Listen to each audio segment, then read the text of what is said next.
La más cordial bienvenida a este espacio, por supuesto, al auditorio de Telefórmula, que en estos momentos se enlaza con los trabajos de esta emisión, y a quienes nos siguen a través de la radio y nuestras plataformas de Internet. Sube la tensión en Europa. La OTAN asegura que Rusia está lanzando una ofensiva contra Ucrania cara al año de la invasión. Está movilizando a miles de soldados al frente y hace un llamado para apoyar al gobierno de Zelensky. El Servicio Noruego de Inteligencia revela que Rusia estaría desplegando armas nucleares en su flota del norte. Esto pues ocurre por primera vez en los últimos 30 años y activa, por supuesto, el nivel de alarma, ¿no?, de una escalada nuclear. No hay indicio de que los objetos voladores derribados estén ligados a China, ni a Marte, ni a ninguna cosa rara, dice John Kirby, uno de los portavoces de la Casa Blanca en materia de seguridad concretamente. Dice que podrían ser globos comerciales. O sea, imagínense tanto escándalo para que terminen con que eran globos de compre usted autopartes en sabrá Dios qué tienda,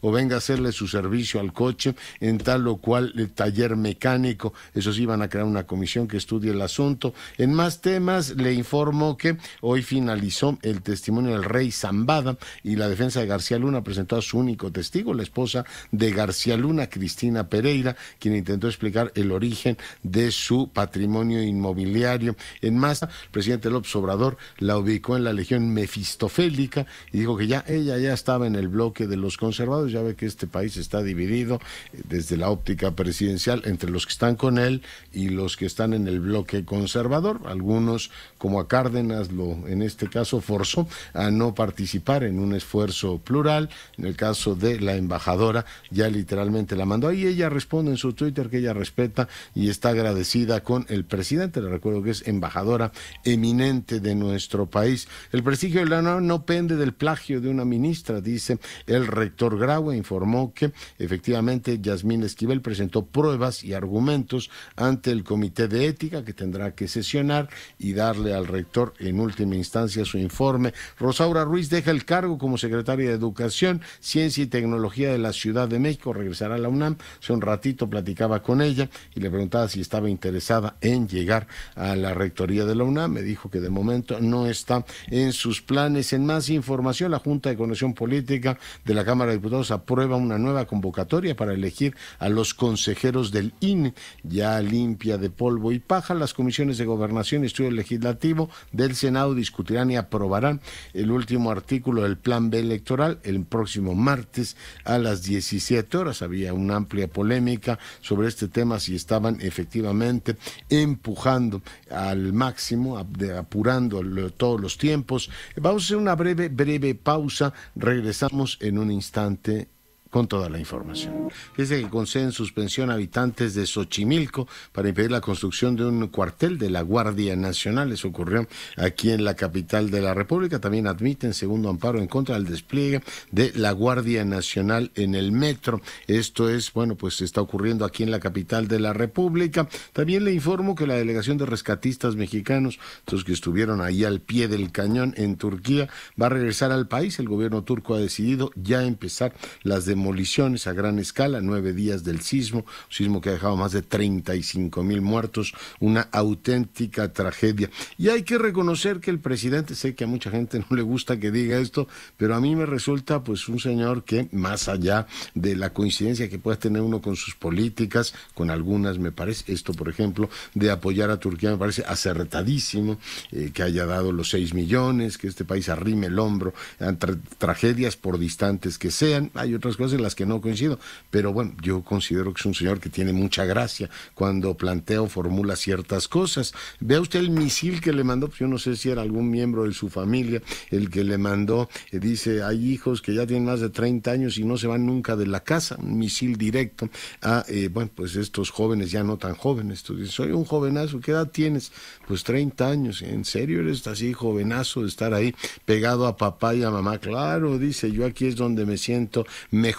Escuche usted lo que dijo el presidente. Hizo una en este caso apología de los valores, ya ve que usualmente lo hace la cultura de los mexicanos, pero terminó lanzando este misil ahí a los treintones que viven con su mamá todavía. Escuche. ¿Qué es lo que nos protege a nosotros los mexicanos? Nuestras culturas. Tenemos, a pesar de todo, una gran reserva de valores culturales, morales, espirituales. Hace 2 días me llamó la atención un texto en redes sociales que se los recomiendo, de un escritor estadounidense, un periodista, describiendo, pero de manera normal, de cómo una familia, unos padres, mamá y papá, presentan una demanda en contra de un hijo que no quería salirse de la casa y ya tenía 30 años. Y fueron y el juez les dio la razón.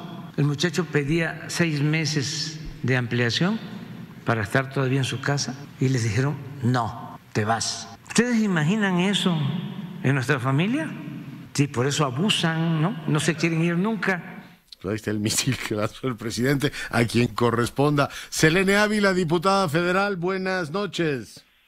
Querido Leonardo, muy buenas noches a ti y a todo tu auditorio. Feliz Día de la Amistad. Yo deseo que nuestra amistad dure hasta el fin de los tiempos. Yo también lo deseo y haremos todo para que se ocurra. Han emitido una nueva convocatoria, Selene, para elegir consejeros del Instituto Nacional Electoral. Así es, querido Leonardo. Habemos convocatorias, se hicieron algunas modificaciones. Mira, me siento optimista porque finalmente hasta la votación te da un reflejo. Fueron 473 votos a favor y solamente una abstención. Eso te habla ya de un consenso sobre las modificaciones que se hicieron en la convocatoria. Me dirás, bueno, ¿cuáles son esas principalmente? Por cierto que la única abstención que hubo fue de una diputada del propio Morena, ¿eh? Todo lo demás, bueno, ¿qué se modifica? Hay varias situaciones, aquí te las resumo grosso modo.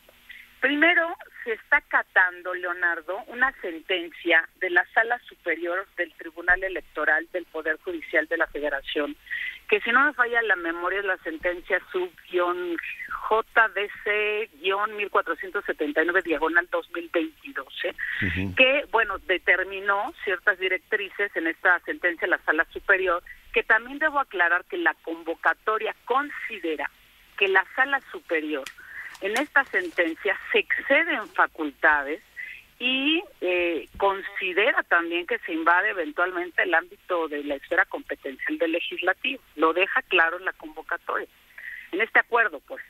Pero no obstante esto, se acata la sentencia en todos los sentidos en los que la marca la Sala Superior. ¿Qué incluye?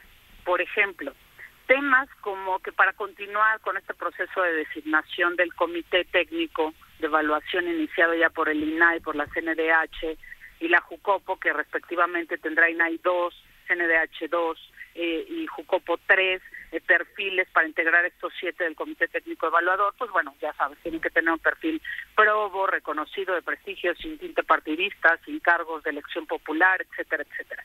Hasta ahí, bueno, eso ya lo habíamos visto. Pero mira, el Comité Técnico evaluador, ya no va a tener que remitir los 2 informes de su evaluación a la Junta de Coordinación Política como se planteaba originalmente, porque no lo establece la Constitución. Así lo determina la Sala Superior y lo vamos a acatar. Entonces, lo que va a entregar son sus listas. Por supuesto, una vez que haga los filtros y todos los procesos, las quintetas, ¿no? Etapas, etcétera. Las quintetas ya las hace la JUCOPO. Las hace la JUCOPO. Lo que entrega, el Comité Técnico Evaluador van a ser 4 listas para que la Junta de Coordinación Política de esas 4 listas integre 4 quintetas, incluida una cuarta que es mixta, sabes que es por género, que también aquí se da resolución o se acata la sentencia de la Sala Superior para que el Consejo General del INE tenga paridad. En consecuencia, pues estas 4 listas que va a hacer el comité evaluador en su momento, una pertenece al género mujer, otra de hombre, otra me parece que es de hombre, si no mal recuerdo, y una cuarta que es de donde va a salir quien presida el órgano constitucionalmente autónomo, es mixta.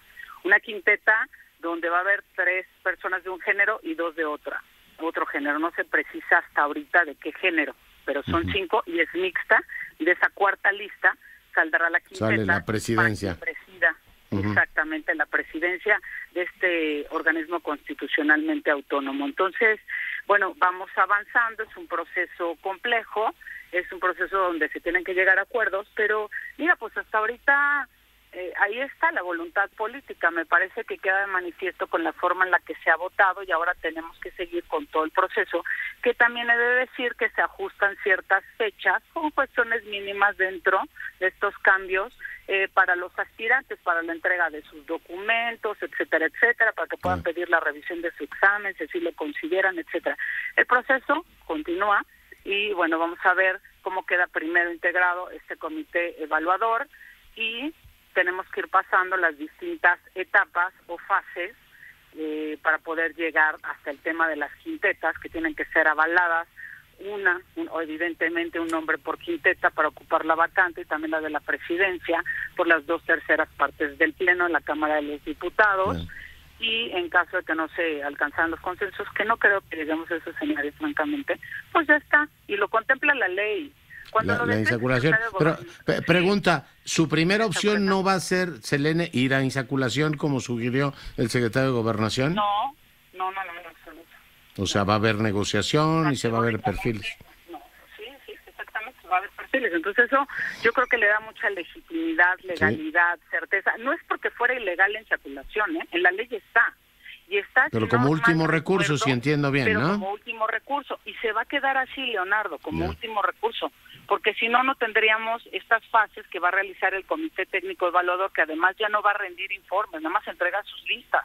Pues me parece, diputada, muy bien, y coincido contigo en que le da más legitimidad al asunto. Las fechas, dime más o menos cuándo tendría que haber humo blanco. Entiendo que los 4 consejeros que cesan están fuera el 31 de marzo, ¿es correcto? Sí, mira, hay distintas fechas para los procesos, pero la fecha máxima de entrega, por ejemplo, de las listas del Comité Evaluador es el 26 de marzo de 2023. 26. Entonces ya después entra la Jucopo para procesar y someter al Pleno. Tengo toda la lista de las fechas, pero es que son tantas fechas por cada proceso que yo creo que nos vamos a llevar todo el programa. Marzo tiene 31 días y ese es el último día de los 4 consejeros que salen, entiendo, ¿no? Ese es el último de la entrega, bueno, sí, pero la entrega de la lista de los del Comité Técnico es el 26 de marzo de 2003 y le quedan un par de días a la Cámara para resolver. Y algo importante, fíjate, que a mí me gustaría destacar, tú recordarás muy bien que el 10 de febrero del 2014 es cuando se hace la reforma que da la autonomía constitucional al INE. Derivado de esta reforma es que se establece pues la creación de este Consejo General que hoy tenemos con un consejero presidente, o que en este caso pudiera ser presidenta, y sería histórico, no sabemos, y 10 consejeros y consejeras electorales, ¿no? Sí. Entonces es algo que hay que tener en el radar. Mira, aquí ya encontré mis fechas, porque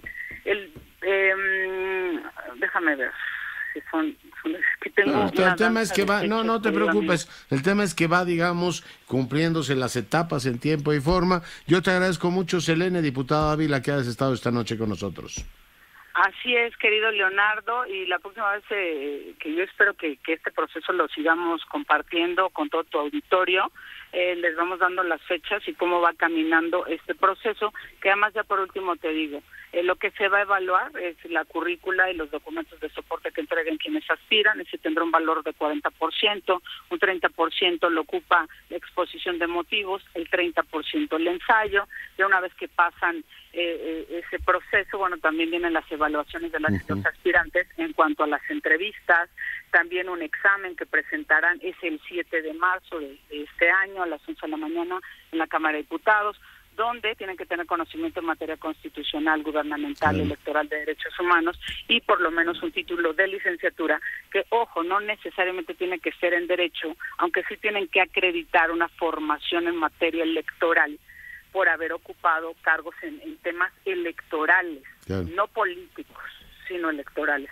Y otra cosa interesante que no hay que perder de vista, Leonardo, es que antes parecía que había como un candado para que quienes están ahorita en el cargo, ya como consejeras y consejeros, y que no salen, pudieran aspirar a la presidencia.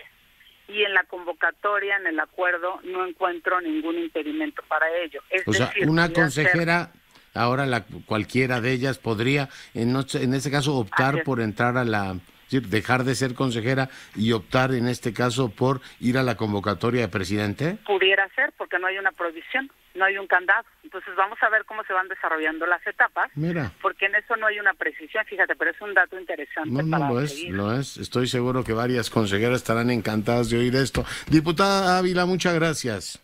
Muchas gracias a ti, Leonardo. Un saludo para ti y para todo tu auditorio. Selene Ávila es diputada de Morena, de la mayoría, hoy conversando con usted, pues muy interesante el tema. No van a ir en primera instancia por la insaculación, como sugirió el secretario de Gobernación, y el resto. Pues ya hay nueva convocatoria ampliamente votada por todos los partidos. Mi querida Edna Jaime, muy buenas noches. Edna, buenas noches. Bueno, creo que tenemos algún problema. En un momento más nos vamos a enlazar con ella para conversar, como todos los martes, con Edna Jaime, la directora de México Evalúa.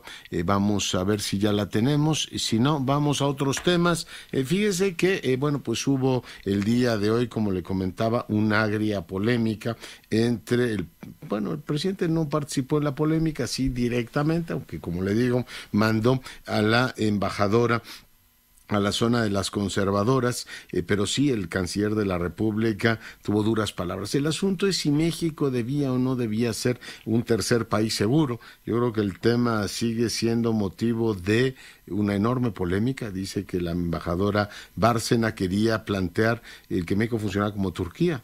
Yo quiero decirle que a mí me parece mejor idea la de Turquía que la que aceptamos nosotros, pues es mi idea.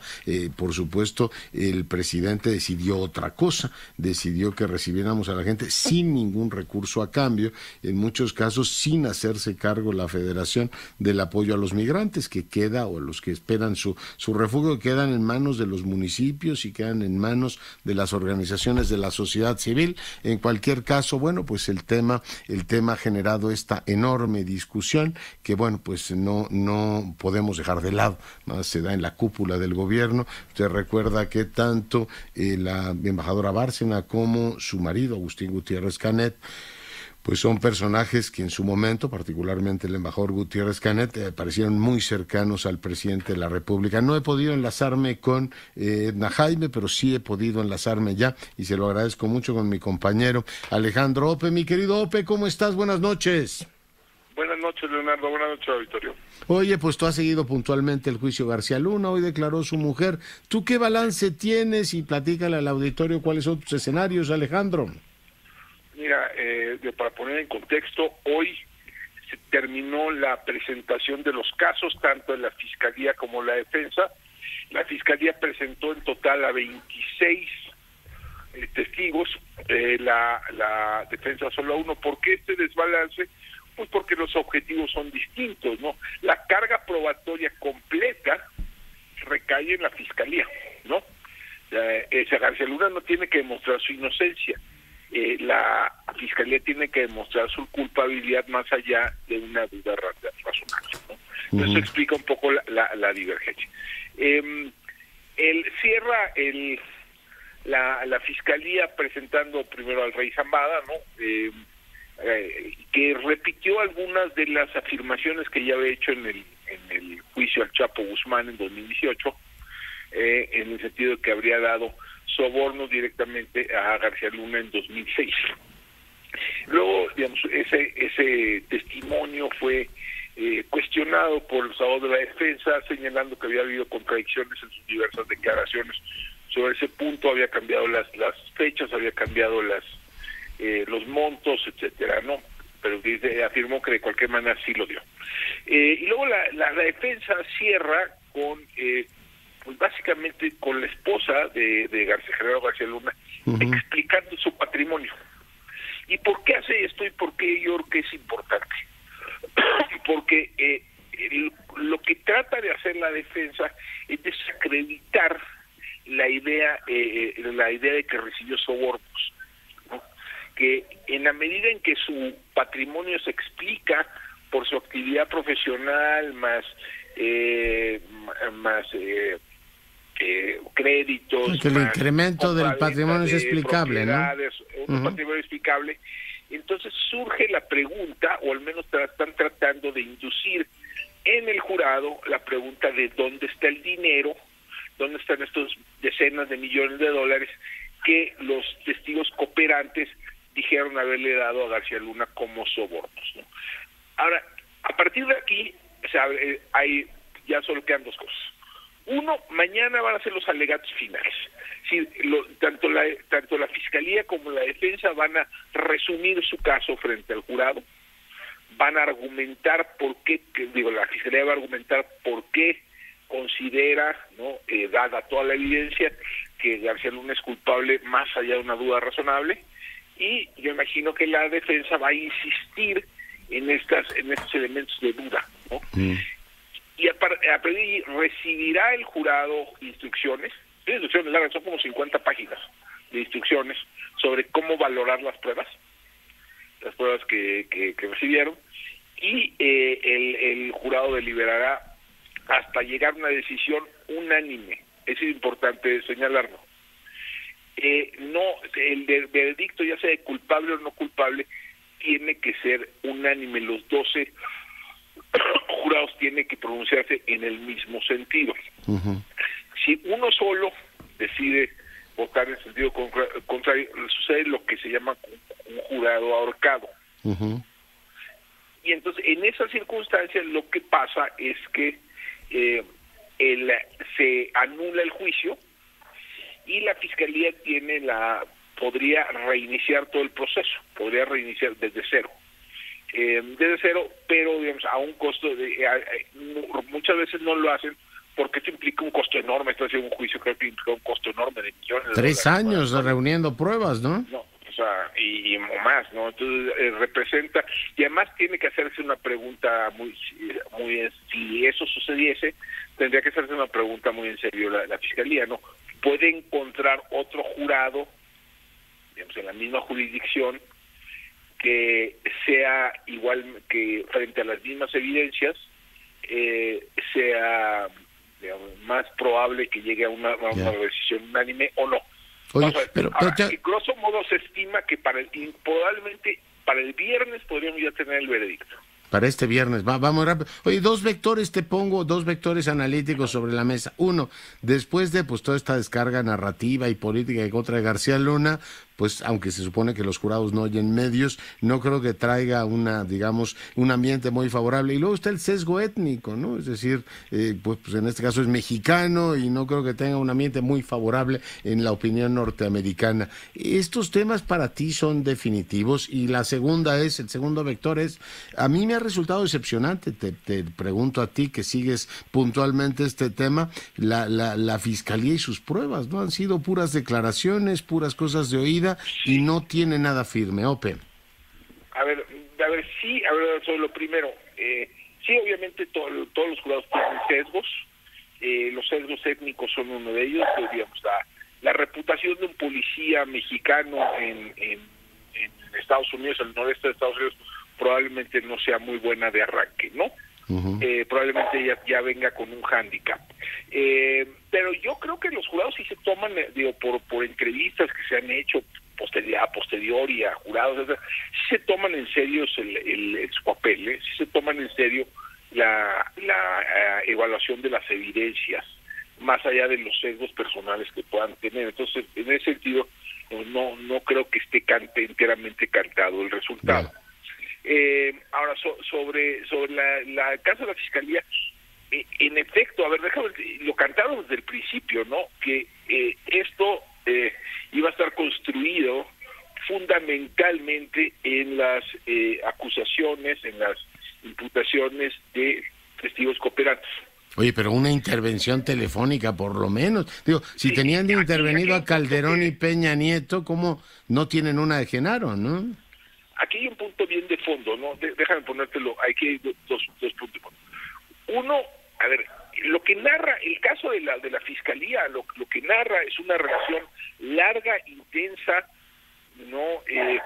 Con múltiples encuentros, múltiples reuniones, múltiples llamadas, ¿no?, entre Genaro García Luna y bandas del crimen organizado, en este caso el banda de los Beltrán Leiva y el cártel de Sinaloa. Y esa larga relación no deja lo que llama a sorpresa es que no deja ningún rastro material, ¿no? O documental. O sea, no deja un video, una foto. Oye, o si dicen que iban a comer al Champs-Élysées, yo le preguntaba ayer a Guayo, pues se supone que el Champs estaba fotografiado y microfoneado por el CISEN mexicano. Alguna foto habrá, ¿no?, de esa comida. Digo, el Champs-Élysées en 2006 era probablemente uno de los comederos políticos más frecuentados por la clase política mexicana. Por eso te digo, estaría súper microfoneado, ¿no? Uno supondría eso y por las propias agencias estadounidenses, ¿no? Pues sí. Que esa es otra. Pero también hay un punto aquí de fondo. Incluso si existe, a ver, una cosa es que existe esa información y otra cosa es que esté judicializada. Ya, claro. Que ese es un gran punto. Digamos, la NSA, pues sí te hacía intervenciones masivas, ¿no? Sí, Lo claro. sabemos por la revelación de Edward Snowden, pero todas esas intervenciones son No es ilegales, judicializable. ¿no? Todas esas son Ya, ilegales. oye, mi querido Ope, creo que te están llamando y yo te agradezco muchísimo el tiempo que has estado esta noche con nosotros. Muchas gracias, Leonardo, muchas gracias, auditorio. Abrazote. Alejandro Ope, especialista en temas de seguridad. Vamos a ver si ya logro conectarme con Edna Jaime, directora de México Evalúa. Edna, ¿cómo estás? Hola, Leonardo, querido. Bien. Es el Día del Amor y la Amistad. Quiero agradecerte tu amistad y este espacio. Decirte muy rápido, porque tengo un tema muy importante que abordar, que hoy me sentí particularmente emocionada y enamorada de la Ciudad de México. Tuvimos una tarde preciosa. Mira. Entonces, Ciudad de México, mi amor, hoy el Día del Amor y la Amistad. Tengo un amigo, alguien que conocí en un evento, un libertario irremediable, que decía que en esta ciudad se respetan las libertades, Leonardo. Es el mejor cumplido que he escuchado, porque creo que sí es cierto, hemos construido una ciudad donde se respetan algunos derechos. Sí. No es el caso del país, y es el tema que quiero abordar, Leonardo. En noviembre pasado, la Corte Interamericana de Derechos Humanos resolvió un tema súper delicado. Está por resolver otro, pero este lo resolvió el caso de los hermanos Tomapaxtle, Tectil y Gustavo Robles contra el Estado mexicano, porque sucedió algo que sucede muy frecuentemente. En la carretera México-Veracruz los aprendieron, los acusaron de terrorismo, los tuvieron incomunicados 2 días, cosa que nuestra ley no lo permite, ni en los tratados internacionales a los que estamos adheridos. Les dieron varios días, 30 días de arraigo, 3 meses de arraigo en una casa de la Procuraduría de entonces, en la Ciudad de México. Los acusaron de terrorismo y años después los absolvieron. Uh-huh. Ellos presentaron una denuncia a la comisión y a la Corte, y la Corte condenó al Estado mexicano, Leonardo. Uh-huh. Fuertísimo. O sea, es como un movimiento tectónico. Perdón que no quería usar esta expresión por solidaridad con quienes han sufrido un colapso por un movimiento tectónico, pero esto implica algo muy radical para el orden jurídico mexicano, porque en la Constitución tenemos en el mismo ordenamiento jurídico, nuestro máximo ordenamiento jurídico, Leonardo, por un lado la protección a los derechos que da nuestra Constitución, pero también los tratados internacionales, artículo 1 de la Constitución, claro. Pero por otro lado tenemos la figura de arraigo y la prisión preventiva. Que ya nos sacaron tarjeta amarilla, ¿no?, de la Corte Interamericana. Ya roja, querido. Roja, sí, ya directamente. Ya roja. Uh-huh. En nuestra Constitución no puede existir esa contradicción. Yeah. Me parece profundo, me parece relevante, me parece fundamental para la protección de los derechos humanos, nuestros derechos humanos, los que habitamos este país, sí. Y tenemos que resolverlo. Lo tenemos que resolver. Edna, nos va a sonar la campana. Quiero agradecerte tu comentario y desearte un día espléndido, una tarde, noche espléndida. Igual para ti, Leonardo. Igual Gracias. Para ti. Sé que compartimos este anhelo de un respeto irrestricto a los derechos humanos. Firmemente. Gracias, querido Leonardo. Gracias, Edna Jaime. Vamos a una breve pausa, volvemos. Vamos con la información. Fíjese que leía en Excelsior hoy que el tema del huachicol, que suponíamos que había quedado ya jubilado al inicio de esta administración, fue uno de los primeros temas que abordó, además con ahínco, dedicación y un enorme afán, fuerza política y policíaca esta administración. En el tema del huachicol es un problema que sigue, dice el reportaje que hoy publica el Excelsior, sin resolverse, en el cual en los últimos 2 años se rompió además la tendencia descendente observada en el inicio del sexenio. Vi en la cuenta de Twitter de Sergio Aguayo hace unos días que regresaba de Cuernavaca y ahí también venden huachicol. En fin, es como esta especie de hidra de no sé cuántas cabezas, le cortas una y vuelven a aparecer varias más, lo cual prueba una cosa terrible y es el grado de corrupción que hay en ciertos sectores de la sociedad mexicana. La convivencia con el fenómeno delictivo, ilegal, sigue siendo muy fuerte, a pesar de los programas sociales, todo lo que el presidente hoy dijo de la cultura, que tiene razón. Hay una cultura de fondo solidaria en México, pero también una cultura de ruptura de la legalidad, de hacer negocios al margen de la ley, que tiene muchas implicaciones. Una de ellas, la venta ilegal de combustible. Sara Pablo, adelante. En la conferencia mañanera del presidente se ventilaron las diferencias entre el secretario de Relaciones Exteriores, Marcelo Ebrard, y la ex embajadora de México en Estados Unidos, Marta Bárcena. El canciller rechazó las declaraciones de la embajadora emérita, quien dijo que el programa Quédate en México para la deportación de migrantes fue acordado con Ebrard, como lo señaló en su libro Mike Pompeo, secretario de Estado del gobierno de Donald Trump. Cuestionado al respecto, así respondió ante el rostro adusto del presidente López Obrador. Es el Día del Amor y la Amistad, entonces voy a ser cuidadoso en la respuesta. La ex embajadora se ha dedicado, desde que dejó su cargo, a calumniarme en todos lados donde ha podido. Es un rencor obsesivo, diré yo. Pero déjame irme su gran objetivo no es la verdad, es ver cómo me hace daño todos los días.